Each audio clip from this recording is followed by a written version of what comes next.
총리님, 대포폰이 뭡니까? 타인 명의로 개설된 핸드폰이나 스마트폰을 얘기합니다. 왜 대포폰을 개설하죠? 좋은 데 사용합니까?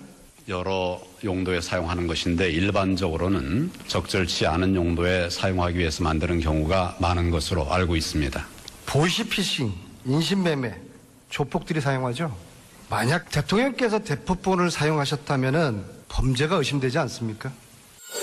그동안 최순실과 대통령 사이에 긴밀한 의사 연락이 있었다는 정황을 포착하고 특검에서는 출범 이래 지금까지 두 사람이 어떤 식으로 통화를 했는지에 대해서 다각도로 조사를 하여 왔습니다. 그런 와중에 최근에 두 사람 사이에 통화가 있었다고 보이는 차명폰 2개가 확인이 됐습니다.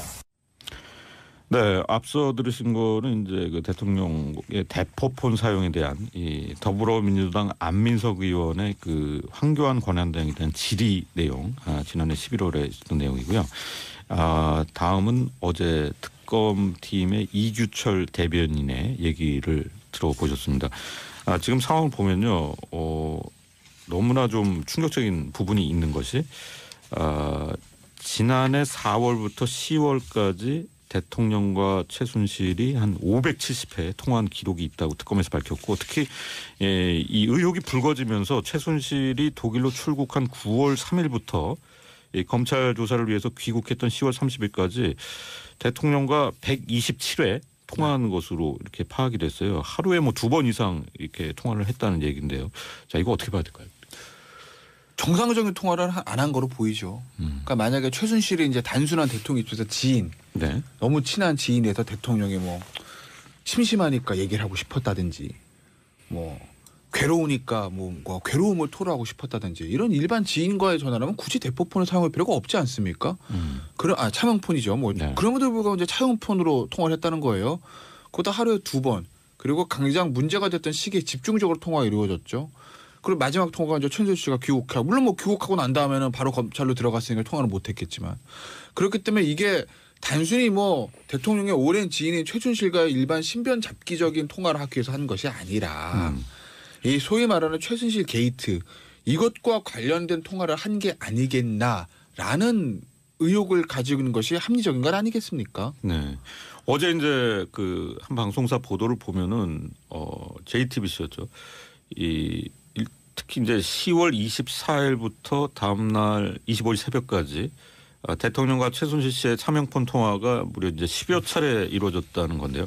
이제 이게 그 문제의 태블릿 PC 관련 보도가 나오고 나서 10여 차례 통화가 더 이루어졌다는 건데요.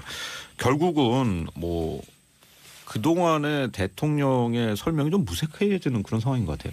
예, 그러니까 뭐 일단 기본적으로 보면 차명폰이냐 대포폰이냐라고 하는 것도 중요하지만 네. 본인 명의로 만들어진 핸드폰이라 할지라도 그 자체가 문제가 되는 거거든요. 그러니까 대통령이 비화폰이라고 흔히들 불리워지는 도청이 되지 않는 폰을 사용하죠. 그것은 일반적으로 사용하는 대통령 워딩 한마디 한마디가 국가의 기밀이 될 수가 있고, 다른 국가나 이런 데서 도청을 하게 될 경우에 심각한 국가 안보가 초래되기 때문에 그렇습니다. 근데 비화폰과 차명폰은 개념이 다른 건가요? 그렇죠. 예. 비화폰은 서로 간의 비화폰을 가지고 있는 사람끼리만 통화가 됩니다. 여기서 전화를 발신하면 음성이 암호화돼서 네네. 저쪽에서 암호가 처리되는 전화기를 갖고 있을 때만 전화가 가능한 거죠. 불가능하도록. 도청이 불가능하도록. 예. 근데 지금은 사실상 그 전 세계 모든 국가가 대통령의 개인적인 생각들이나 사담들을 또 이 내용 안에 최순실과의 그냥 농담 따먹기를 한 것만 아닐 거 아니겠습니까? 그런 모든 내용들을 다 도청했을 수 있겠다라고 하는 것이기 때문에 네. 말 그대로의 국정농단과 국기문란 행위였다. 라고 하는 것을 먼저 좀 말씀드리고 싶고요. 네. 지금 말씀하셨던 10월 23일, 24일, 25일 이제 이 정도의 시즌이 처음 태블릿 PC 사건이 나고 나서 대통령의 사과가 있던 시기, 그리고 개헌이라고 하는 것을 처음에 꺼내들었던 시기, 뭐 이제 이런 시기들이 다 맞물려 있는 거지 않습니까? 네. 그러니까 실제 국가의 가장 현재 중대사라고 흔히들 말하고 있고 국가의 대개조라고 말하고 있는 개헌이라고 하는 것도 이 최순실 사건과 태블릿 사건을 덮기 위했던 그 당시에 그냥 꼼수의 일환인 것이 아니었느냐라고 하는 것들을 여실하게 보여주는 거죠. 근데 이런 상황이라면은 이제 여기서 또 되짚어봐야 될 것이 당시에 이제 우병우 청와대 민정수석을 통해서 검찰 수사 상황이 대통령을 통해서 또 최 씨에게 전해졌을 가능성, 이것도 역시 좀 문제가 될 수 있는 부분이고, 특히 그 대통령 측과 연락이 끊긴 것이 이제 최 씨가 귀국한 직후라는 점, 이것이 이제 결국 이제 본인 대 본인 통화가 이루어졌을 것이라는 정황을 또 뒷받침하고 있는 건데, 한편에서는 이 차명 휴대전화 기록이 나왔다고 하지만은 이게 주체가 대통령이 맞는가, 이거는 또 증명할 수 없는 거 아니냐, 이런 반론도 나오는 것 같은데. 그러니까 일단은요, 그 이제 이런 거죠. 그러니까 저는 사실 개인적으로 이 전날 오히려 통화 많이 하는 거 봐요. 귀국하기 전이요. 네, 네. 저는 9월 3일부터 통화가 한 10월 30일까지 127회 통화했다는 거 아니겠습니까? 그러니까 앞전에 저는 통화가 더 주목하는 건데, 만약에 청와대 입장에서 이렇게 얘기할 수는 있어요. 야, 태블릿 PC가 터지니까 대통령, 야 이거 도대체 뭐야? 이거 뭐야 너? 이렇게 확인하려고 했다라고 변명을 할 수 있을 거예요. 그렇다면 그 앞전에 통화하는 것, 그 앞전에 사실 태블릿 PC 문제가 10월 25일에 통화하기 전에 9월 달에 뭐 국회에서 뭐 K재단 미래재단 얘기 나올 땐 뭐 일반적으로 있었던 뭐 재단의 문제라고 생각했지 이렇게까지 큰 문제라는 거 사실 일반 국민들은 몰랐지 않았습니까? 그런데 그때도 통화가 집중됐다는 거예요. 네. 굳이 대통령이 뭐 그렇게 확인할 필요가 없었을 텐데, 그랬다는 얘기는 애초에 K재단 미래재단 문제가 불거졌을 때 태블릿 PC 나오기 전에도 이미 청와대와 대통령은 야 이거 뭔가 큰일 났구나 라는 얘기를 직감했다는 것이고, 네. 그래서 집중적으로 최순실 씨와 통화한 건 아니겠나. 네. 그렇기 때문에 청와대가 야 이거 태블릿 PC 터진 다음에 사실 확인을 하려고 그렇게 집중적으로 통화한 거야 라고 변명했다 하더라도 그 변명은 사실은 좀 논리가 맞지 않다는 거 제가 하나 말씀드리고 싶은 것이고, 네. 그다음에 아까 이제 말씀하셨던 그 이게 대통령이 누군지, 이게 통화가 대통령인지 네. 정호성 비서관인지 네. 뭐 어떻게 알아라고 말씀하시지 않습니까? 네. 뭐 그건 그럴 거예요. 왜냐하면 이게 대통령은 뭐 자동 녹음기로 다 녹음했을 리도 없고, 만약에 녹음을 했다고 하더라도 다 지웠겠지. 뭐 지금 가지고 있겠습니까? 네. 근데 이제 문제는요, 이 특검이 나름대로 굉장히 구체적으로 알고 있지 않습니까? 몇 월부터 며칠까지 몇 회 통화를 했다. 네. 이건 어떻게 이거를 확보했는지 아직까지 그거에 대해서는 밝히고 있지는 않지만 특검의 나름대로 수사가 됐다는 거예요. 나름대로 이렇게 구체적인 숫자를 적시할 수 있는 진술이나 이런 것들이 있다는 것이기 때문에 네. 지금 특검이 얘기했던 대통령과 최순실과 차명 통화 얘기는 저는 뭐 어느 정도 팩트로 된 것 같고, 더군다나 특검이 하나 정도는 공개를 했는데 네. 장시호 씨 있잖아요. 네. 장시호 씨가 뭐 그렇게 진술했다는 거 아니겠습니까?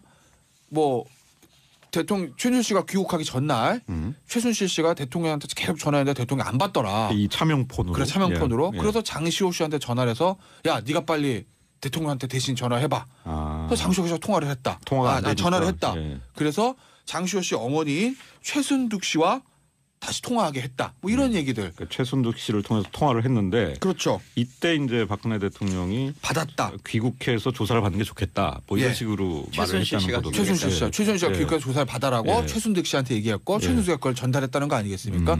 장시호 씨가 이렇게 구체적으로 진술하고 있기 때문에 아까 이제 앵커께서 말씀하신 이 차명폰의 대화 주체가 대통령이 맞아? 네. 라는 그런 반론에 대해서는 특검이 반박이 가능한 거죠. 아, 그렇군요.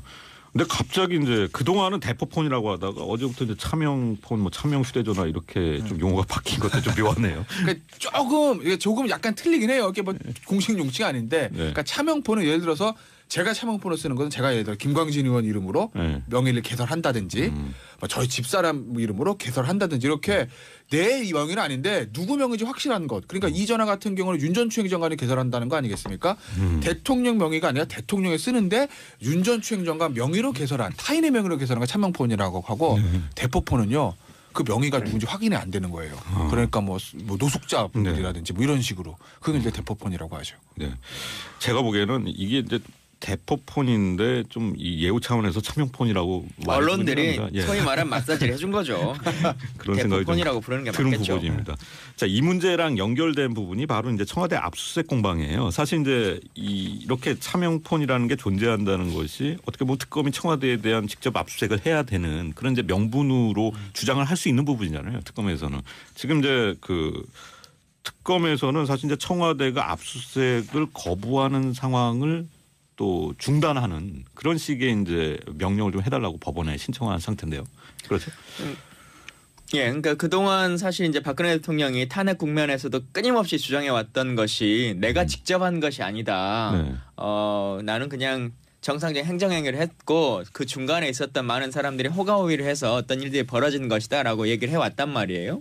근데 지금 이 내용상이나 지금 그 대포폰을 통해서 여러 가지 얘기를 나눴다라고 하는 것을 확인해 보자면 대통령에 관련한 내용도 직접 확인했고 또 최순실 씨랑도 사전부터 통화를 해왔었고 관련한 내용들도 실제 내용은 지금 공개되지 않았습니다만 이렇게 여러 차례 하루에 3차례 이상씩 계속 얘기를 주고받았기 때문에 관련한 내용들 대통령이 직접 다 관여를 했을 수밖에 없겠다. 네. 바쁜 벌꿀은 슬퍼할 시간도 없다. 바쁜 벌꿀은 슬퍼할 시간도 없다. 바쁜 벌꿀은 슬퍼할 시간도 없다. 그게 제 입장이었어요. 통일 비용이 너무 많이 들지 않겠느냐. 그래서 굳이 통일을 할 필요가 있겠는가 하고 생각하는 그런 분들도 계시는 것으로 압니다.